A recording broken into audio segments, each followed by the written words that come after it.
اور ساری فوج نے بھی آپ صلی اللہ علیہ وآلہ وسلم کے پیچھے بیٹھ کر نماز پڑھی، زخمیوں نے بھی اور غیر زخمیوں نے بھی۔ جنگ کا خاتمہ۔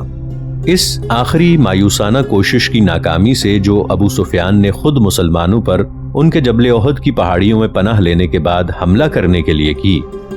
قریش مسلمانوں سے مایوس ہو گئے اور ان کے قائدین کو یقین ہو گیا کہ مسلمانوں کے دوبارہ منظم ہو جانے اور اپنے سالار اعلیٰ نبی کریم صلی اللہ علیہ وآلہ وسلم کے گرد ان محفوظ مقامات میں جمع ہو جانے کے بعد ان سے اثر نو بدلہ لینا مشکل ہے، اور اس پر مستزاد یہ کہ مکی فوج کو بے حد تھکاوٹ اور تکان ہو چکی تھی۔ خصوصاً اس فوج نے جنگ کے پہلے مرحلے میں اسلامی فوج سے دردناک اور ہلا دینے والی چوٹیں کھائی تھیں، جن کا مکی فوج کے سپاہیوں کے دلوں میں خوف اور رعب داخل کرنے کا بڑا اثر تھا، جن کے علمبردار دستے کے تمام افراد کو مسلمانوں نے چند لمحوں میں فنا کر دیا، حتیٰ کہ انہوں نے اسے مٹی میں لتیڑ دیا۔ پھر انہوں نے خوفناک، تیز اور شدید حملے میں مکی فوج کو شکست دی، اور اگر تیر اندازوں کی غلطی نہ ہوتی، اللہ انہیں معاف فرمائے، تو قریب تھا کہ وہ شکست تباہ کن ہوتی۔ یوں قائدین قریش کے مسلمانوں سے مایوس ہونے کے بعد ابو سفیان نے جنگ کے ختم کرنے کا فیصلہ کیا اور اپنی فوج کو کوچ کی تیاری کا حکم دیا۔ اس طرح جنگ ختم ہو گئی اور احد کے علاقے میں فوجی کارروائیاں رک گئیں۔ سید الشہداء حضرت حمزہ رضی اللہ عنہ کے جثے کو بگاڑنا۔ ابو سفیان کے جنگ کے خاتمے کے فیصلے کے بعد مشرکین کوچ کی تیاری میں لگ گئے اور اپنے مقتولین کی تلاش میں میدان کارزار کی طرف لوٹے۔ اسی طرح ایک گروہ اپنی جاہلی پیاس کو بجھانے اور اپنے بت پرستانہ کینے کو ٹھنڈا کرنے کے لیے مسلمان شہداء کا مسئلہ کرنے اور ان کے جثوں کو بری طرح بگاڑنے میں مصروف ہو گیا۔ انہوں نے پیٹوں کو پھاڑ دیا اور ان میں سے اپنے ہاتھوں سے انتڑیوں کو نکال لیا اور ناک اور کانوں کو کاٹ دیا، بلکہ انہوں نے بعض شہداء کے حساس تناسلی اعضاء کو بھی کاٹ دیا۔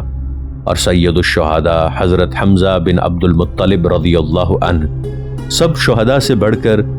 تشویع، تمثیل، بگاڑ اور مسئلے کی وحشیت اور انتقامی بربریت کا نشانہ بنے، اس لیے کہ سادات قریش نے زیادہ بدلے آپ ہی سے لینے تھے۔ آپ رضی اللہ عنہ نے بدر کے روز اپنے بھتیجے حضرت علی بن ابی طالب رضی اللہ عنہ کے اشتراک سے قریش کے دو سرداروں عتبہ بن ربیعہ اور شیبہ بن ربیعہ اور ہند بنت عتبہ کے بھائی ولید بن عتبہ کو قتل کیا تھا، اور یہ سب بنی امیہ بن عبد شمس بن مناف سے تعلق رکھتے تھے۔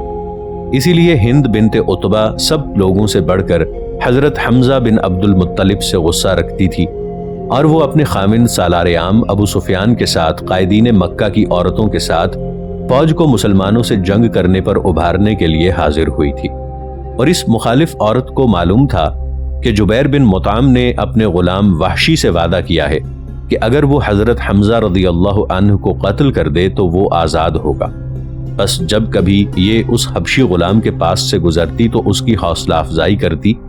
کہ وہ اپنے آقا جبیر کے وعدے کو پورا کرے، اور اس نے اس سے وعدہ کیا کہ اگر وہ حضرت حمزہ رضی اللہ عنہ کو قتل کر دے تو وہ اسے بڑا بدلہ دے گی۔ ہند کا حضرت حمزہ رضی اللہ عنہ کے جگر کو چبانا۔ پس جب جنگ ختم ہو گئی تو غلام وحشی سید الشہداء حضرت حمزہ رضی اللہ عنہ کے قاتل کے بعد ہند بنت عتبہ کے پاس آیا اور اسے کہنے لگا، اگر میں آپ کے باپ کے قاتل کو قتل کر دوں تو مجھے کیا ملے گا؟ اس نے کہا، میرے کپڑے۔ پر بس اس نے اسے یقین دلایا کہ اس نے حضرت حمزہ رضی اللہ عنہ کو قتل کر دیا ہے، تو اس نے اسے اپنے کپڑے اور زیورات دے دیے اور اس سے وعدہ کیا کہ جب وہ مکہ پہنچے گی تو اسے بہت بڑی سنہری نقدی بھی بدلے میں دے گی۔ پھر دھوکے سے قتل کرنے والا غلام اسے اس جگہ لے گیا جہاں اللہ اور اس کے رسول صلی اللہ علیہ وآلہ وسلم کا شیر شہید ہوا پڑا تھا۔ بس اس نے وحشیانہ پن اور سنگ دلی سے حضرت حمزہ رضی اللہ عنہ کے پیٹ کا قصد کیا اور اسے پھاڑ دیا۔ پھر اس نے آپ رضی اللہ عنہ کے جگر کو نکالا اور اسے دیکھ کر ٹھنڈک حاصل کرنے لگی، اور خون اس کی ان انگلیوں کے درمیان بہہ رہا تھا جنہیں جاہلی غیظ اور بت پرستانہ غصے نے کپ کپا دیا تھا۔ اور ہند نے جاہلیت میں نظر مانی تھی کہ اگر اس نے حضرت حمزہ رضی اللہ عنہ پر قابو پایا تو وہ آپ کے جگر کو کھا جائے گی، اس لیے اس نے اسے چبایا اور اسے نگلنے کے لیے چبانے لگی لیکن وہ اسے گلے سے اتار نہ سکی اور اس نے اسے پھینک دیا۔ بعض مورخین کہتے ہیں کہ ہند نے حضرت حمزہ شہید رضی اللہ عنہ کی انتڑیوں کو نکالا اور ان سے ایک تاج بنایا اور آپ کی ناک اور کان کاٹے، پھر انہیں اپنے ہاتھ میں کنگن کی طرح اور اپنی گردن میں ہار کی طرح ڈال لیا اور وہ اسی حالت میں چلتے ہوئے مکہ آئی۔ یہ کام وحشت، رذالت اور قسوت کی حد درجہ گری ہوئی قسم کی مثال ہے، اور مقتول کا بدلہ نہ لے سکنے والی عورت سے جو جاہلیت کے دین پر ہو، اس کا صدور مستعبد نہیں۔ ابن اسحاق کا بیان ہے کہ ہند بنت عتبہ اور اس کے ساتھ جو عورتیں تھیں وہ رسول کریم صلی اللہ علیہ وآلہ وسلم کے مقتول اصحاب کا مصلح کرنے لگیں۔ وہ ناک اور کان قطع کر دیتی، حتیٰ کہ ہند نے مردوں کی ناک اور کانوں سے پازیب بنائے اور اپنے پازیب بنائے اور پازیب اور ہار اور بالیاں جبیر بن مطعم کے غلام وحشی کو دے دی، اور حضرت حمزہ رضی اللہ عنہ کے جگر کو چیر کر اسے چبایا، لیکن اسے گلے سے اتار نہ سکی اور اسے پھینک دیا۔ ہند کے فخریہ اشعار۔ تیر اندازوں کی غلطی نے ہند کے خامند سالار عام ابو سفیان کو جو مسلمانوں پر سرسری سی فتح دی،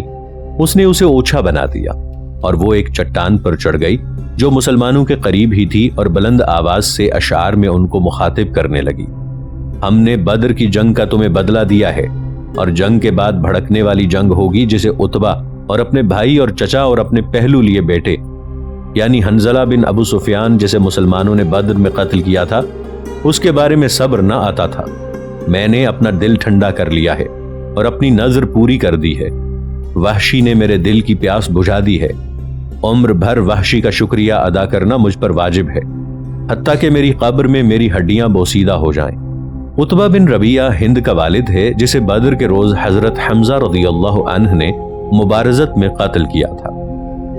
ناظرین، آگے بڑھنے سے پہلے کامنٹ سیکشن میں ہمیں اپنی آراء سے ضرور آگاہ کیجیے گا کہ آپ کو ہماری یہ سیریز کیسی لگ رہی ہے۔ میں ہوں طاہر عبید چودھری۔ آئندہ آنے والی اقساط سے باخبر رہنے کے لیے ہمارے چینل کو سبسکرائب کر لیں اور ساتھ موجود بیل آئیکن کو ضرور کلک کر لیں۔ شکریہ۔ اور مسلمانوں کی جانب سے ہند بنت اساسہ بن عبا بن عبد المطلب نے اشعار میں اسے اسی بحر میں جواب دیا: اے غیب کرنے والی اور عظیم کافر کی بیٹی، تو بدر میں اور بدر کے بعد رسوا ہوئی ہے۔ بحر کو اللہ تجھے ہر کاٹنے والی تلوار کے بدلے میں کھیلنے کو خوبصورت لمبے اور بلند نیزے دے۔ حضرت حمزہ رضی اللہ عنہ میرے شیر اور حضرت علی رضی اللہ عنہ میرے باز ہیں۔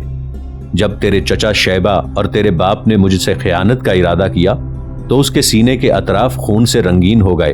اور تیری بڑی نظر بدترین نظر ہے۔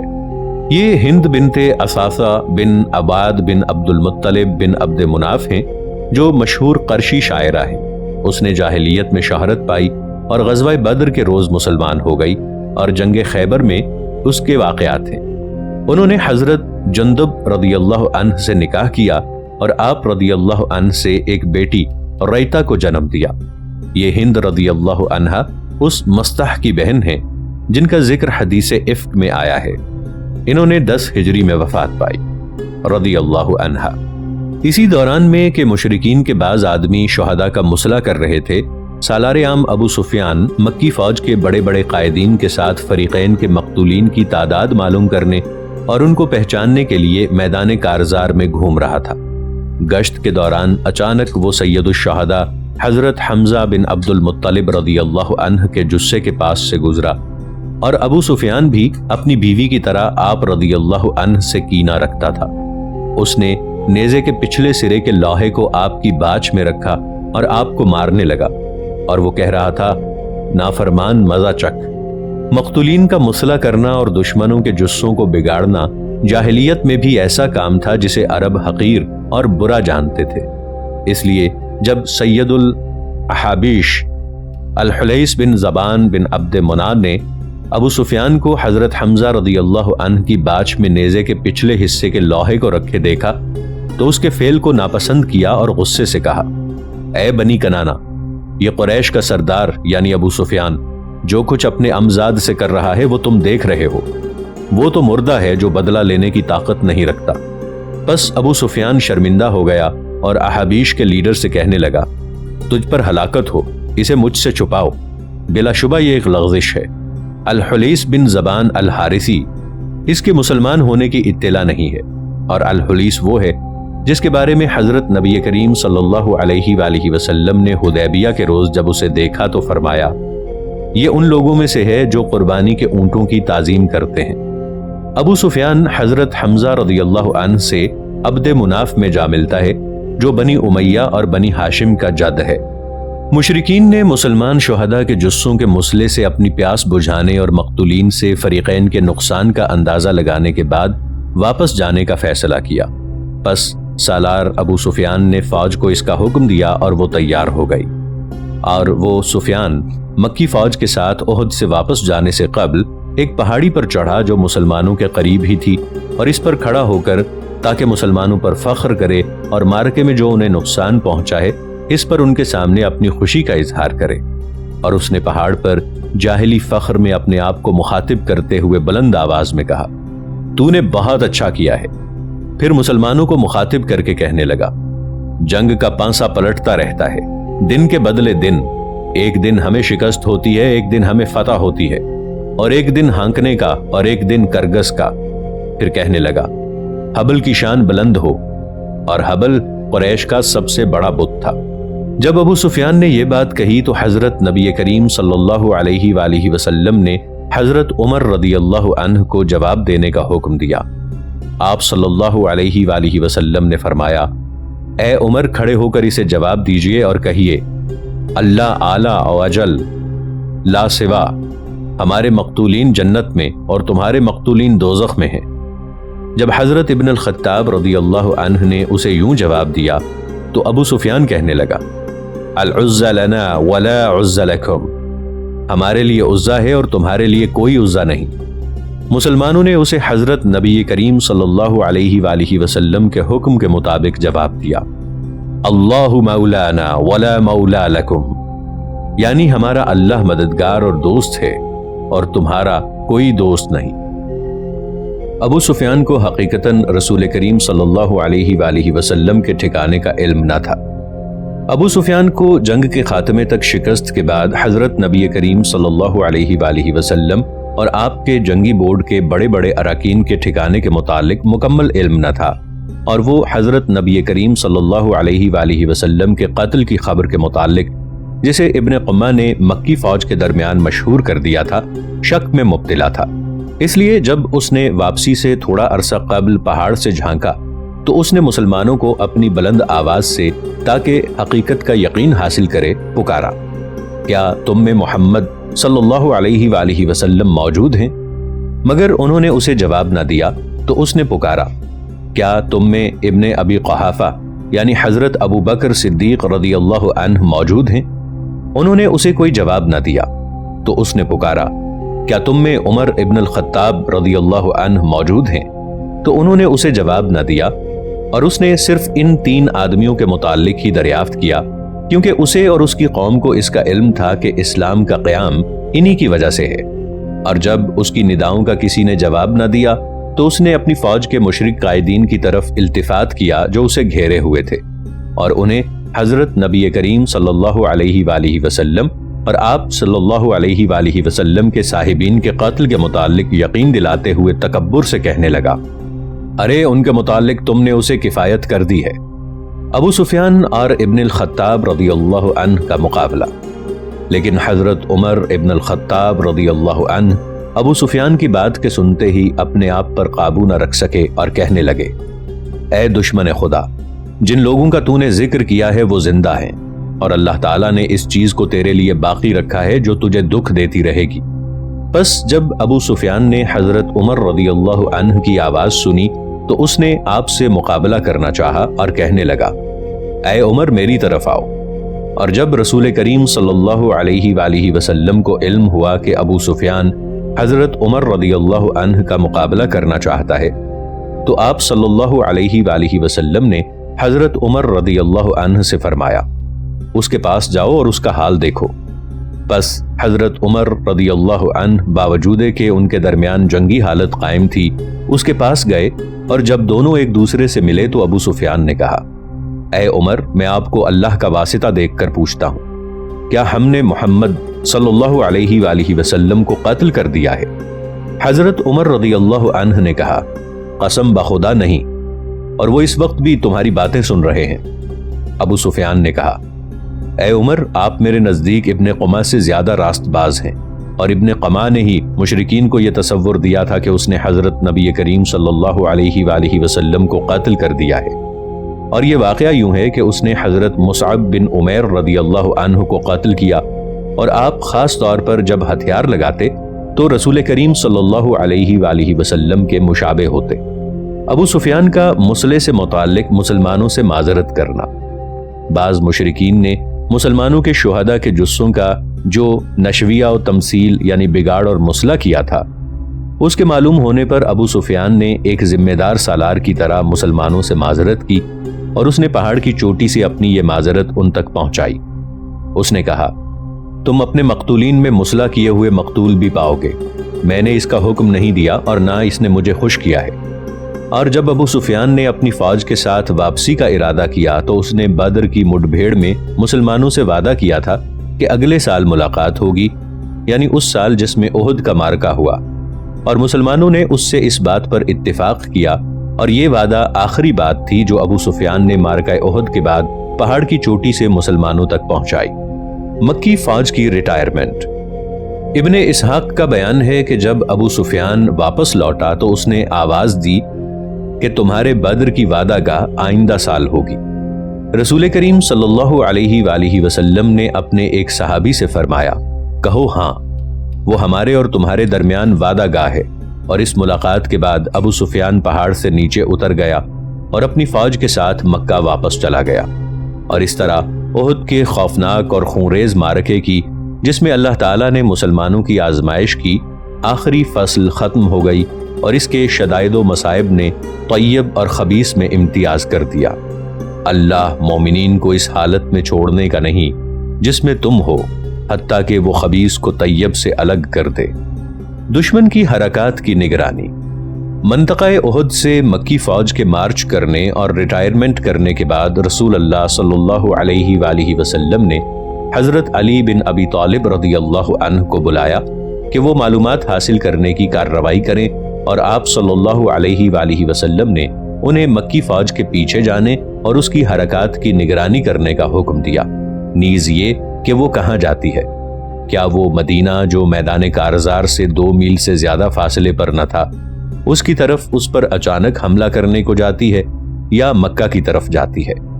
اور رسول کریم صلی اللہ علیہ وآلہ وسلم نے ایک تجربہ کار اور واقف کار سالار کی طرح اپنے جنگی بورڈ کے ارکان کو تاکید کی کہ اگر مشرکین گھوڑوں پر سوار ہوں اور اونٹوں کو تل لے جائیں تو وہ مدینہ پر حملہ کرنا چاہتے ہیں، اور اگر وہ گھوڑوں کو کوتل لے جائیں اور اونٹوں پر سوار ہوں تو وہ مکہ واپس جانے کا عزم کیے ہوئے ہیں۔ پھر آپ صلی اللہ علیہ وآلہ وسلم نے اپنی فوج کو اطلاع دی کہ اگر اس نے یہ عزم کیا تو آپ مکی فوج سے مقابلہ کرنے اور اس کے اور مدینہ کے درمیان حائل ہونے کا مصمم ارادہ کیے ہوئے ہیں۔ مگر حضرت علی رضی اللہ عنہ نے اپنی معلوماتی کارروائی کے بعد واپس آ کر رسول اللہ صلی اللہ علیہ وآلہ وسلم کو بتایا کہ مشرکین گھوڑوں کو کوتل لے جا رہے ہیں اور اونٹوں پر سوار ہیں اور مکہ کی طرف جا رہے ہیں۔ ابن اسحاق کا بیان ہے پھر رسول کریم صلی اللہ علیہ وآلہ وسلم نے حضرت علی بن ابی طالب رضی اللہ عنہ کو بھیجا اور فرمایا قوم کے پیچھے جاؤ اور دیکھو وہ کیا کرتے ہیں اور کیا چاہتے ہیں۔ اگر وہ گھوڑوں کو کوتل لے گئے اور اونٹوں پر سوار ہوئے تو وہ مکہ جانا چاہتے ہیں، اور اگر وہ گھوڑوں پر سوار ہوں اور اونٹوں کو پیچھے چلائیں تو وہ مدینہ جانا چاہتے ہیں۔ اس ذات کی قسم جس کے قبضہ قدرت میں میری جان ہے، اگر انہوں نے مدینہ کا ارادہ کیا تو میں ان کی طرف جاؤں گا اور میں ان سے جنگ کروں گا۔ حضرت علی رضی اللہ عنہ کا بیان ہے میں ان کے پیچھے گیا تاکہ دیکھوں کہ وہ کیا کرتے ہیں۔ وہ گھوڑوں کو کوتل لے گئے اور اونٹوں پر سوار ہوئے اور مکہ کی طرف چلے گئے۔ ابو سفیان نے مدینہ پر کیوں اچانک حملہ نہیں کیا؟ مکی فوج کے میدان کارزار سے واپس جانے کے وقت مدینہ مکمل طور پر کھلا تھا، اس لیے کہ وہ اس اسلامی فوج سے خالی تھا جو ابھی تک اس گھڑی تک میدان کارزار میں موجود تھی، اور مشرکین کی ریٹائرمنٹ کے وقت مدینہ میں صرف عورتیں، بچے اور وہ لوگ موجود تھے جنہیں جنگ کی سکت نہ تھی۔ یہ بڑا مناسب موقع تھا کہ ابو سفیان اپنی فاتح فوج کے ساتھ مدینہ پر قبضہ کرنے کے لیے اس پر حملہ کر دیتا